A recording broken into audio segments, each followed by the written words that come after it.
I think the Iranians are treading also quite warily, but they are testing the mettle of the West.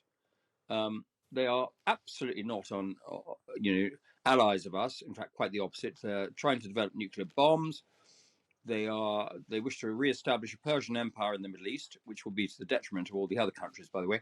The geopolitics there are fascinating, but I think what we do not want to do is expand the conflict in the Middle East from Gaza throughout the whole Middle East. Let's get the very latest on the UK and US strikes in Yemen. Houthi forces are interrupting a vital shipping route on the Red Sea, including forcing cargo vessels to divert all the way round Africa. Foreign Secretary David Cameron says the Yemeni group received a warning after warning about the strikes, and it wouldn't have been right to debate about the move in Parliament. Let's speak to Lord Robathan, Conservative peer and former Defence and Armed Forces Minister under David Cameron as Prime Minister. Lord Robathan, thank you so much for giving us your time. Good afternoon. Should those strikes have been debated in Parliament is a question that's been asked around. What's your view? I think the habits that we've got into of having a debate before military action is a very bad one. Not that Parliament should not be involved, of course it should, but the government must be able to act quickly without parliamentary constraints. And actually, I will take you back to the Syrian vote in 2013, where the government was defeated, and I think that was a big mistake and led to further chaos in Syria. But that's my view, and we never used to have debates before military action. It's very useful to have a debate to discuss military action either before or afterwards, but it should not be that the government has its hands tied before taking action. We heard earlier on Kate and Adam's show from Defence Minister speaking about how these incidents of the attacks by the Houthi rebels and the retaliation by the US and the UK are completely separate with what's going on not too far away in Gaza.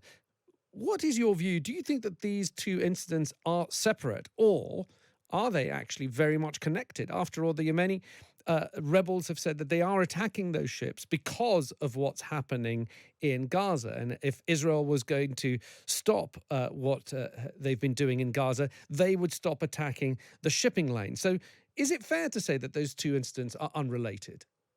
I don't think they're related. Then I'm not totally privy to all the information. Let's just remember the civil war in Yemen has been going on for several years.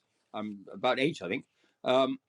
I haven't noticed the Muslims in Yemen getting very excited about the treatment of the Uyghur Muslims in Xinjiang by the Chinese, where they've got perhaps 1 million people in labor camps being re-educated away from Islam.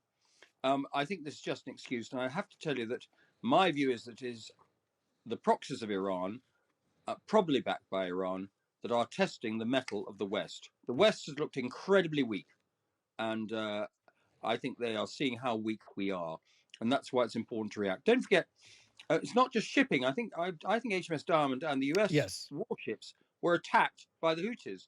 Are we just sit back and say, "Oh well, that just happens"? It doesn't just happen. You have to react. I also would say, if I might, that we should always tread very, very warily and cautiously when thinking of military action. People get killed, be they Houthis from Yemen or British people. People get killed. It can be a disaster. I mean, our actions in Iraq were, frankly, in the end, seemed to be a catastrophe, as were the actions in Afghanistan, especially when Biden pulled people out precipitously. But having said that, one must be very, very careful. I think on occasions you have to use that big stick, and we have a big stick. I wonder if you could tell us what you make of what we heard from President Biden, who said that they've sent a private word to Iran. What that private word might be, do you think? I know I'm asking you to speculate, but is this... if you're going to send a private word which you don't want to talk about, why tell people that you've done it? Do you see what I mean? I'm trying to work out why we're being told. What you're saying. I understand exactly what you're saying. I think you'll have to ask Joe Biden about that, but he may have been a bit confused. I think there are back channels where, through diplomacy, you can discuss things with governments. I think the Iranians are treading also quite warily, but they are testing the mettle of the West. They are absolutely not on, allies of us. In fact, quite the opposite. They're trying to develop nuclear bombs. They wish to re-establish a Persian Empire in the Middle East, which will be to the detriment of all the other countries, by the way. The geopolitics there are fascinating, but I think what we do not want to do is expand the conflict in the Middle East from Gaza throughout the whole Middle East. And I think that's the view of most of the Gulf Arabs, but it may not be the view of the Iranians.